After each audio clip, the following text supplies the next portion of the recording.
Aleluia.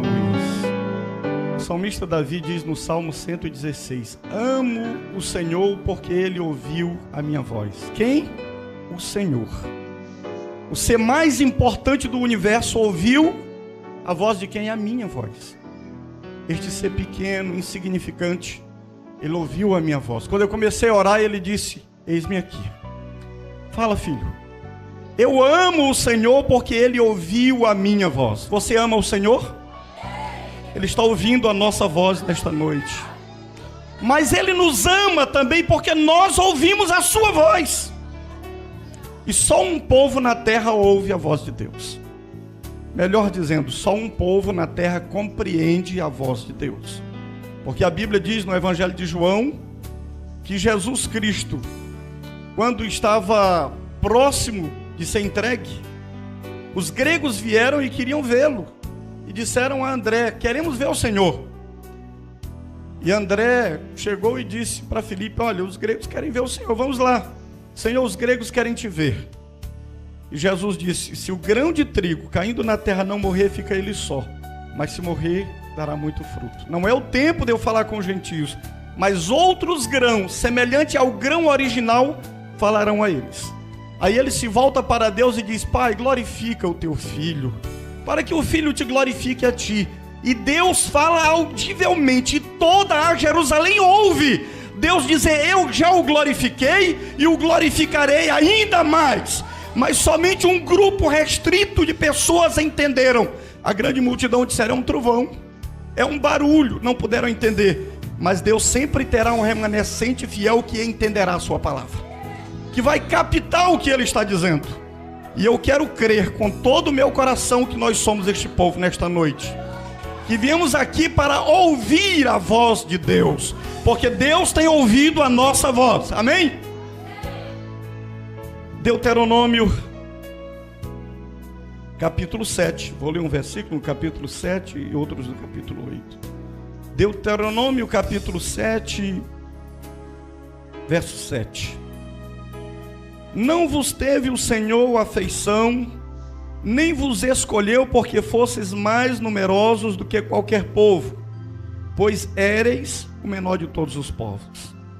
Mas porque o Senhor vos amava, e para guardar o juramento que fizera a vossos pais, o Senhor vos tirou com mão poderosa e vos resgatou da casa da servidão, do poder de Faraó, rei do Egito. Saberás, pois, que o Senhor teu Deus é Deus, o Deus fiel, que guarda a aliança e a misericórdia até 1000 gerações aos que o amam e cumprem os seus mandamentos. Capítulo 8. Cuidareis de cumprir todos os mandamentos que hoje vos ordeno, para que vivais e vos multipliqueis, e entreis e possuais a terra que o Senhor prometeu sob juramento a vossos pais. Recordar-te-ás de todo o caminho pelo qual o Senhor teu Deus te guiou no deserto estes 40 anos, para te humilhar, para te provar, para saber o que estava no teu coração, se guardarias ou não os seus mandamentos. Ele te humilhou e te deixou ter fome, e te sustentou com o maná que tu não conhecestes, nem teus pais o conheceram, para te dar a entender que não só de pão viverá o homem, mas de tudo o que procede da boca do Senhor, disso viverá o homem. Nunca envelheceu a tua veste sobre ti, nem se inchou o teu pé nestes 40 anos. Sabe, pois, no teu coração, que como um homem disciplina seu filho, assim te disciplina o Senhor teu Deus. Guarda os mandamentos do Senhor teu Deus, para andares nos seus caminhos e o temeres. Porque o Senhor teu Deus te faz entrar numa terra boa, terra de ribeiros de águas, de fontes de mananciais profundos, que saem dos vales e das montanhas, terra de trigo e cevada, de vides, figueiras e romeiras, terra de oliveiras, de azeite e mel, terra em que comereis o pão sem escassez, e nada te faltará nela, terra cujas pedras são ferro e de cujos montes cavarás o cobre. Comerás e te fartarás, e louvarás ao Senhor teu Deus pela boa terra que te deu.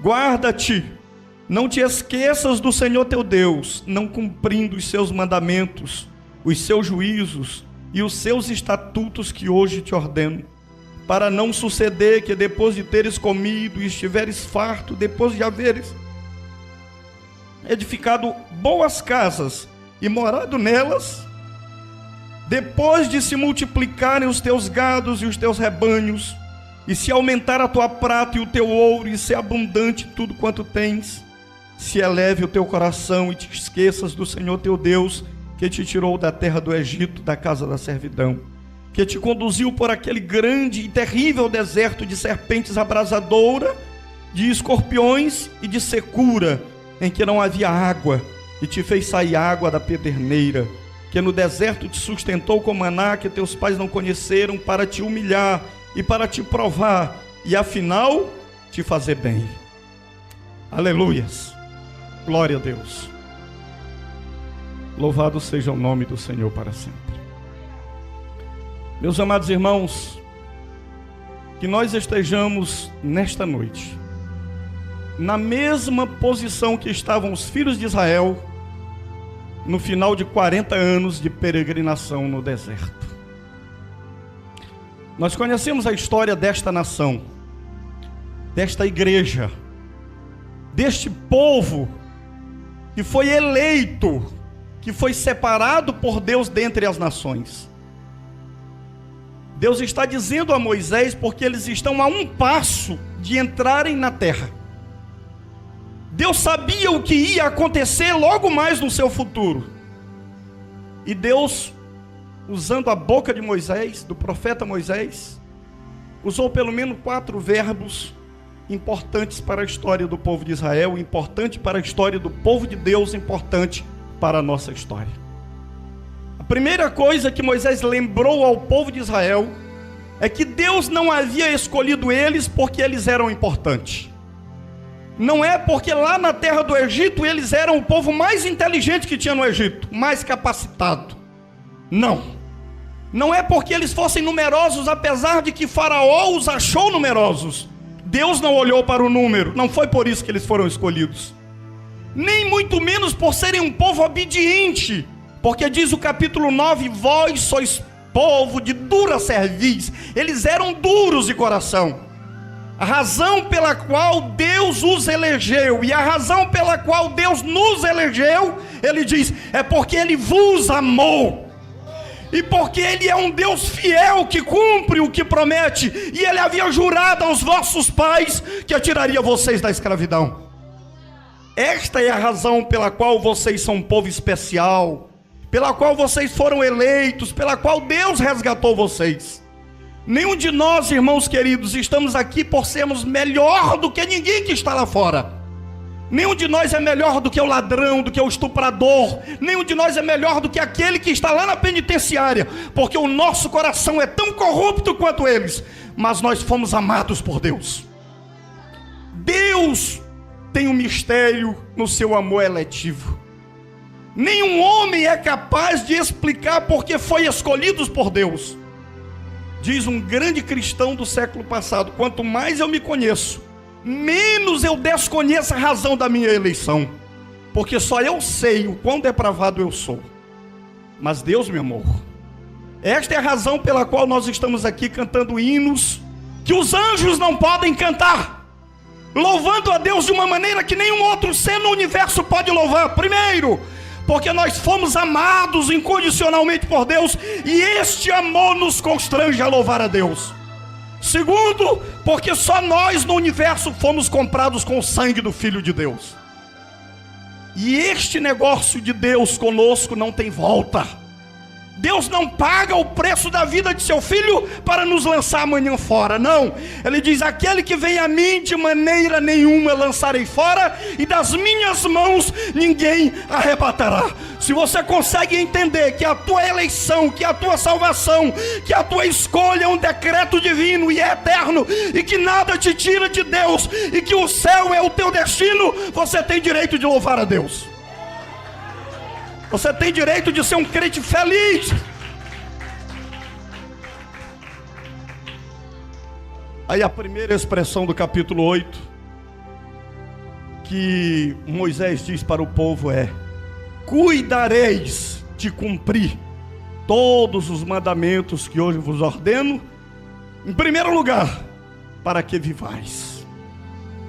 Sem obedecermos, irmãos, nós podemos ser, que no mundo mais tem, uma organização religiosa, uma denominação. Podemos ter pastor, podemos ter ministério, podemos ter banda de coral, podemos ter dinheiro, podemos ter CNPJ, mas quando Deus olha para nós neste estado, Ele está fazendo uma radiografia de Apocalipse 3, olhando para a igreja de Laodiceia e diz: tu dizes, eu estou enriquecida e de nada tenho falta, mas nem sabes tu que tu és miserável, pobre, cega e nua. Mas eu te aconselho a que de mim tu compres ouro. Ouro, em toda a Bíblia, representa a divindade.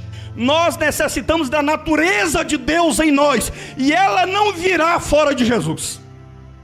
Ela não virá fora de Jesus. Então, irmãos, tudo que era Deus foi comprimido dentro de um homem chamado Jesus.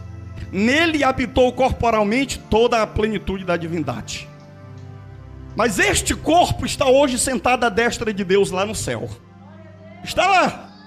Mas Jesus disse: eu quero, Pai, que eles sejam um como eu sou em ti, para que aconteça que eu estou em ti, tu está em mim e eu neles, e eles em mim. Tudo que é Jesus foi comprimido para dentro da sua igreja. Dentro da igreja está toda a porção que foi dada por Deus a Jesus. Nós somos a herança dele. Quando Deus quis destruir a nação de Israel, um dia Deus quis destruir Israel. E ele diz a Moisés: sai da frente, Moisés, porque eu vou destruir esse povo. Esse povo é rebelde, eu não suporto mais eles. Moisés se interpõe entre Deus e o povo e diz: Senhor, primeira invocação de Moisés, a herança. Israel é a tua herança, Israel é a tua porção. Tu destruirias a tua porção? Você é a herança de Deus em Cristo Jesus. Você é o preço do sacrifício de Cristo. Deus nunca passará por cima de você. Em segundo lugar, ele apela para as promessas de Deus. Lembra-te da tua promessa que fizeste a Abraão, Isaac e Jacó, nossos pais. Tu mentiria para eles? Eles não são mais, mas tu és para sempre, Senhor. Tu faltaria com eles? E depois ele apela para o poder de Deus. E nós cantamos o último hino aqui: quão grande é o meu Deus. Senhor, se tu destruires este povo, o que vão dizer os egípcios a teu respeito? Teve poder para tirar, mas não teve poder para colocar na terra. E saiba, irmão, o Deus que te tirou da macumba, o Deus que te tirou das drogas, o Deus que te tirou do álcool, o Deus que te tirou da prostituição, o Deus que te tirou da idolatria não é fraco. Ele te colocará na glória. Não importa o que o mundo faça, não importa o que Satanás faça, você entrará na terra. Este Deus é grande. Seu Deus é grande? Então olhe para as promessas de Deus. Obedece os mandamentos para que vivas, para que tu tenhas vida. Jesus disse: eu vim para que tenham vida e a tenham em abundância. Não é uma vida de temporada, é uma vida abundante. E ele diz mais: para que vivas e para que vos multipliques. Nós vamos ganhar alma, irmãos. Vamos ganhar alma. Só ganhamos alma se nós estivermos vivos. Você já viu morto engravidar? Você já viu morto dar à luz? Eu nunca vi. Morto não dá à luz, só quem dá à luz é vivo. E para dar à luz tem que sentir dores de parto. Precisa gemer, precisa chorar para dar à luz. Se nós obedecermos a Deus, não somente teremos vida abundante, como também nós nos multiplicaremos. Quem quer ser multiplicado aqui? Tem um hino do Fernandinho aí que fala de pai de multidões.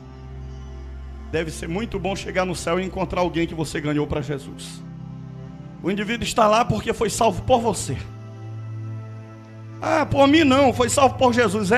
Jesus vai descer do céu para pregar o evangelho para alguém? Jesus vai descer do céu para orar por um enfermo aqui? Nunca mais. Você é Jesus na terra. Você é a boca de Jesus, os pés de Jesus, as mãos de Jesus. A igreja é o corpo de Cristo. Então, quando nós estamos dentro da vontade de Deus, é Deus agindo em nós. Deus, outra vez, em carne humana. Esse é o ministério que Ele nos confiou. Para que vivais, para que vos multiplicais, e para que possuais a terra que Ele vos deu por herança. A crente que você encontra ele hoje, ele está cheio de alegria, ele está fervoroso, ele quer ser pastor, ele quer ser missionário, ele está disposto a abrir trabalho ali, ele está disposto a enfrentar qualquer coisa, está disposto a ofertar, a dizimar. 15 dias depois eu não vou mais para a igreja, não quero mais ser crente, eu me decepcionei no trabalho, me decepcionei porque alguém não falou comigo. Onde está a vida deste indivíduo? Ele estava a um passo de entrar na terra da promessa, mas não entrou. Ele ficou aquém daquilo que estava lá. Quando Moisés estava falando estas palavras, de toda aquela geração que saiu do Egito, acima de 20 anos, só havia 3 homens ali. Arão já tinha morrido, só havia ali ele, Moisés, Josué e Calebe. De uma geração de aproximadamente 600 mil homens, acima de 20 anos, uma multidão de 3 milhões de pessoas, apenas 3 homens estavam de pé ali naquele lugar.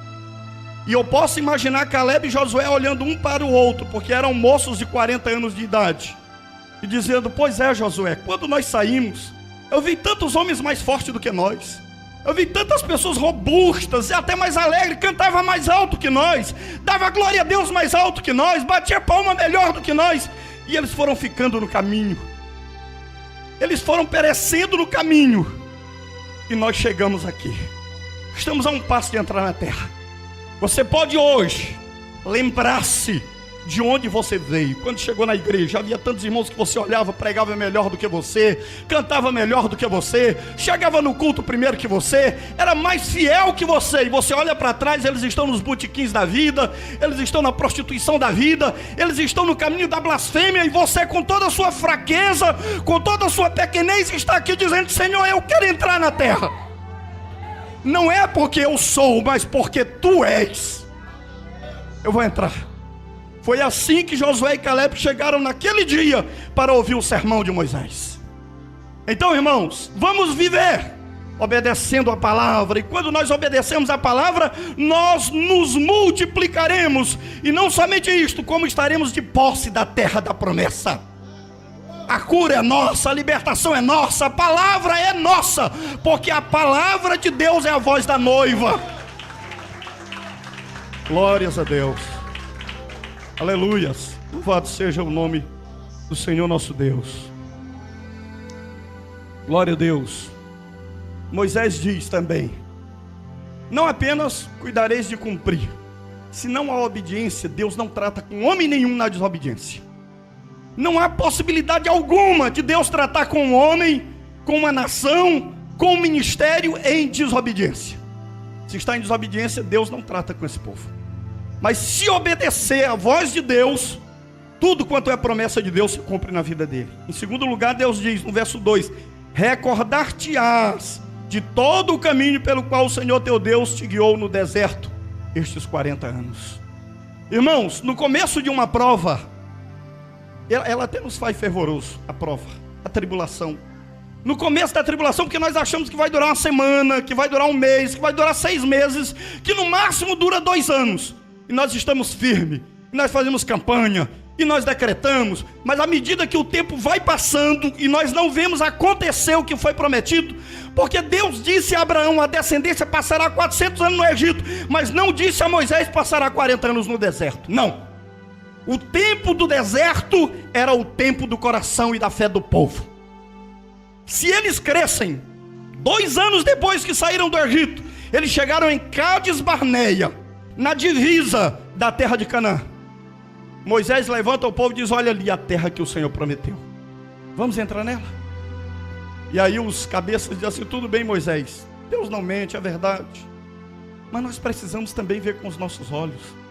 vamos mandar espias na terra, para ver se essa terra é boa mesmo, como Deus disse.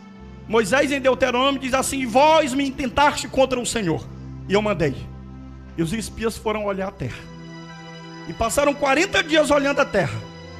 Quando eles voltam, Moisés ficou tão alegre, tão entusiasmado, porque 2 homens vinham trazendo um cacho de uva. Diz o texto de Deuteronômio: nunca mais houve uvas como aquelas, agora já há. Eu já até botei no grupo da Bereana cachos de uva para 2 homens carregar hoje em Israel, porque o tempo está chegado mesmo, é chegado o tempo.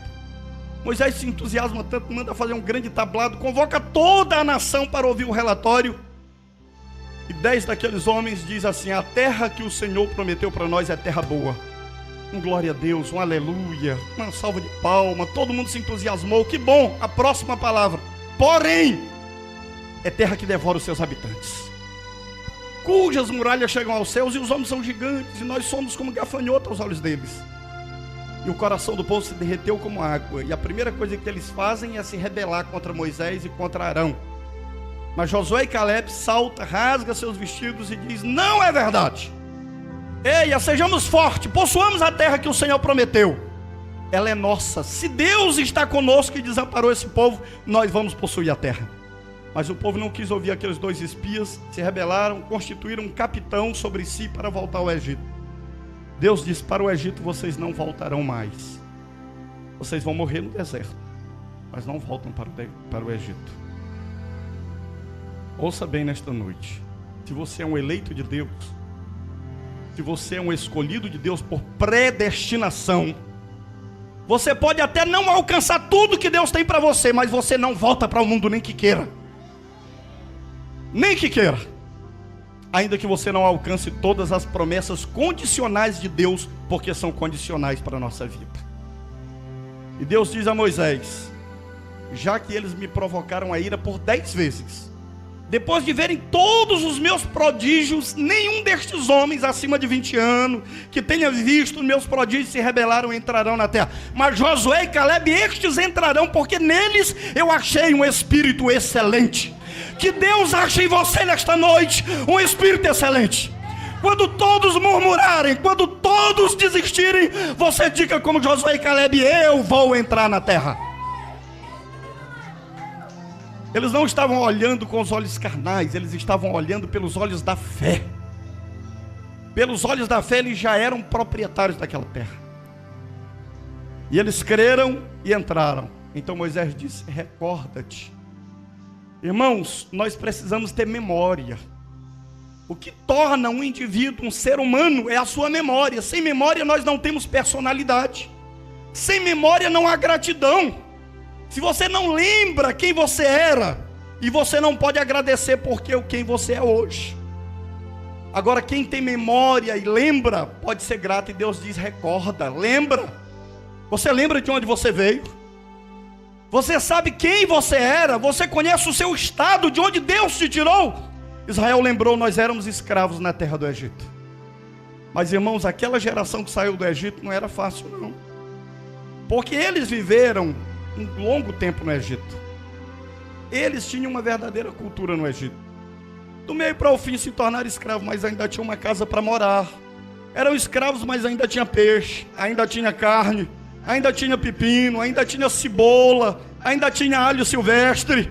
Eram escravos, mas ainda tinham momentos de lazer. E ninguém orava para que a promessa de Deus se cumprisse. Deus está olhando. O calendário dizia que os 400 anos havia chegado. E ninguém fazia nada. Mas de repente um homem no meio daquele povo começou a ficar revoltado. Esta é uma expressão que o Edir Macedo, que é Universal, usa muito. Fique revoltado contra a enfermidade. Se revolte. Eles usam muito essa expressão, mas foi isso que aconteceu com Arão, o pai de Moisés. Ele ficou revoltado com aquela situação. E disse: chega de ser escravo de Faraó. Chega de construir palácios para Faraó. Eu quero sair daqui. Eu tenho a promessa de uma terra boa. E ele começa a orar.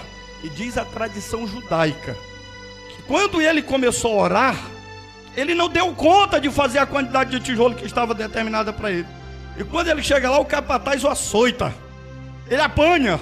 E ele começa a falar para os seus companheiros: nosso lugar não é aqui no Egito não. Nós temos uma terra que Deus prometeu para nós. Vamos embora. Quando ele chega no dia seguinte, ele vai orar e a sua mulher diz: Arão, vem comer. Não vou comer, eu vou orar. Arão, tu tá fraco, Arão.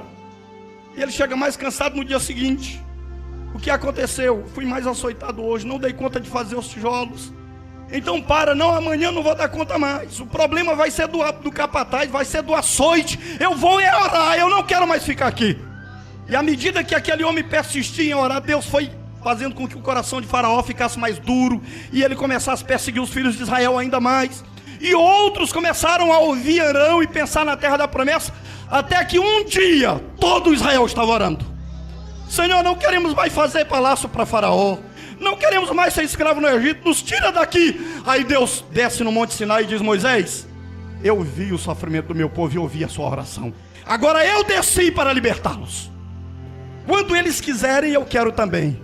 Enquanto nós estivermos satisfeitos com este mundo, não vai acontecer nada, irmão, nada. Mas quando nós ficarmos insatisfeitos com este mundo e começarmos a desejar o reino de Deus, ele descerá. E quando ele descer, nós veremos. Vai acontecer diferença.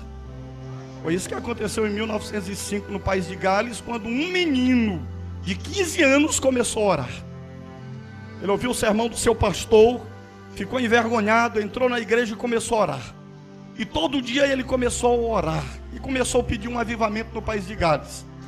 E a história conta para nós que um dia, sem que ninguém saísse na rua, os homens levantavam 3 horas da manhã, corriam para a delegacia.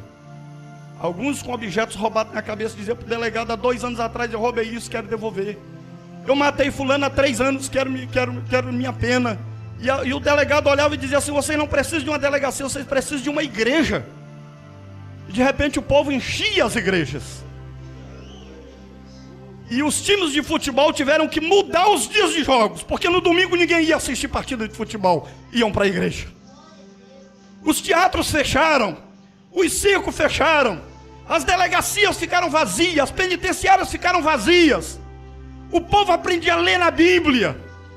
Os comerciantes deixavam as portas abertas. E uma comissão, pastores vieram do Canadá: vamos ao país de Gales saber onde está o avivamento.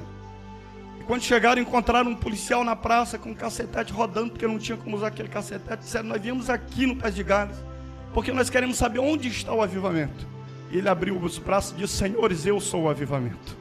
O avivamento não está num prédio, o avivamento não está numa denominação, o avivamento está neste povo. Eu sou o avivamento. Quando o avivamento vier, o mundo verá e saberá que nós somos o avivamento de Deus. Está chegando esse dia. Está chegando esse dia. Não vai demorar muito, irmãos.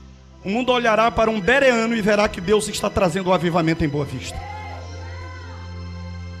Eu creio nisso. Todas as veras da minha alma. Então Deus diz: te lembra que eu te levei para o deserto. Aqueles homens de pés renitentes andaram em pisadas que nunca haviam sido feitas. Ali não tinha um caminho. Eles andaram por vales escuros e por montanhas pedregosas, onde havia serpentes abrasadoras e escorpiões. Nunca ninguém tinha andado e trilhado aquele caminho. Deus disse: é por aqui que eu vou conduzir vocês. Ali não tinha padaria, ali não tinha supermercado, ali não tinha loja, ali não tinha rio para eles pescar. Eles só dependiam única e exclusivamente de Deus. Deus vai tirar tudo aquilo que é uma âncora, tudo aquilo que é uma muleta para nós, para que nós venhamos depender só dele. Só dele. Aí nós vamos dizer como Davi: tu és o meu auxílio. O único auxílio que eu conheço é tu, Senhor. Te deixou ter fome. Deus é mau? Deus é cruel? Ele é perverso? Ele te deixou ter fome e te deixou ter sede, mas você não morreu nem de fome e nem de sede. Ele te deixou ter fome para te provar. Ele te deixou ter fome para te testar, para saber o que estava no teu coração, se tu guardarias os mandamentos de Deus. Sabe por quê, irmãos? Porque a constituição de Deus é diferente da constituição do Egito. Deus estava formatando uma nação, dando mandamentos sobrenaturais a um povo que ele queria espiritual. Ele estava gerando uma nação através da palavra. E ele diz lá em Número: a terra que vocês vão entrar não é como a terra do Egito, não. A terra do Egito a água vem de baixo, mas a terra de Canaã a água vem de cima. Se vocês desobedecerem a Deus, eu cerro o céu e não chove. Que é água? Então fiquem em comunhão com Ele. A igreja não é uma associação. A associação, o dinheiro vem de baixo. O dinheiro vem dos políticos, o dinheiro vem de uma rifa, o dinheiro vem de um jogo, o dinheiro vem de um bingo, mas as coisas de Deus têm que vir do alto, têm que vir de cima. Tudo que nós precisamos aqui vem de cima, irmão. Ah, eu estou com um problema, vai no psicólogo. Não, o psicólogo é água de baixo. Vai em Jesus, Ele é água de cima. Ele é a solução para os nossos problemas. É de lá que vem a solução para os nossos problemas. Nós somos o povo mais feliz da terra, deveríamos ser. Nós temos o que ninguém mais tem. Na continuidade desse texto, Moisés diz: se vocês obedecerem ao Senhor, todas as nações dirão que povo feliz é este, e que Deus é este que deu boas leis ao seu povo.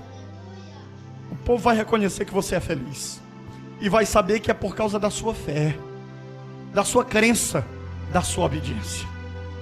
Se lembra que quando tu não tinha nada para comer, Moisés não mandou trazer uma caravana do Egito, mas Deus mandou pão do céu para sustentar vocês. E para testar o paladar de vocês. Vocês vão querer só o que é do céu? Um dia disseram: não, está chato demais isso. Chega desses hinozinhos. Chega dessas mensagenzinhas. Nós queremos algo melhor. Queremos algo mais bonito. Queremos algo que atrai as pessoas. Queremos algo que agrade as pessoas. Esse negócio não está bom. Está sendo repetitivo. Queremos algo diferente. Nós estamos com saudade. O nosso paladar está desejando alhos, pepinos, silvestre, peixe, as panelas de carne do Egito. Nada temos para comer a não ser este vil maná. O salmista Davi, a partir do Salmo 106, ele diz que aquele maná era pão dos anjos. Estavam comendo pão dos anjos e estavam se chamando de vil. Quantas vezes, irmãos, nós estamos correndo atrás de mensagens de alta ajuda, correndo atrás de coisas que nos agradam e esquecendo que agrada a Deus. Em nós está um dos piores inimigos, que é a nossa carne. A nossa carne é terra, eu só desejo o que é daqui. Mas dentro de você é um espírito que clama por Deus, e que certamente se alegra quando ouve Deus falar. Quando vocês estavam com sede, Ele fez uma pedra jorrar água para vocês. Vocês não morreram de sede, beberam água pura, jorrava da água.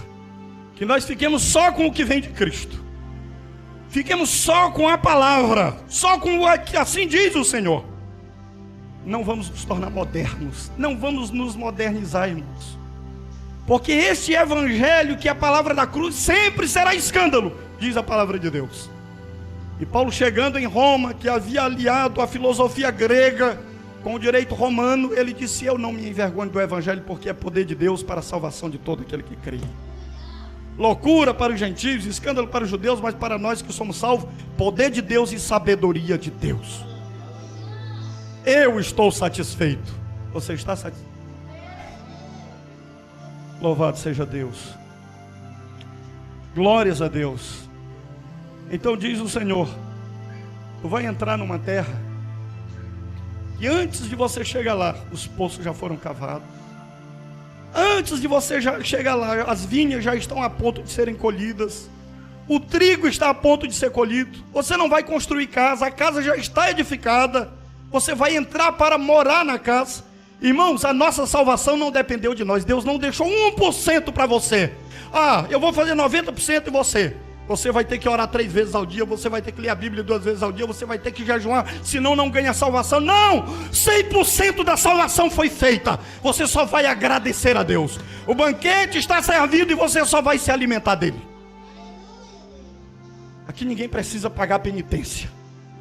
Está tudo feito. Agora ele diz: cuidado com a presunção.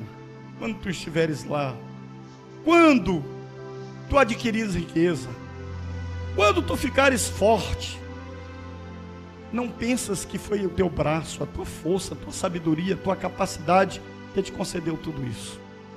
Não. Em primeiro lugar, foi Deus por ter amado vocês, cumprido a promessa com o patriarca e o povo que foi desobediente, que estava aqui na terra. Foi por isso.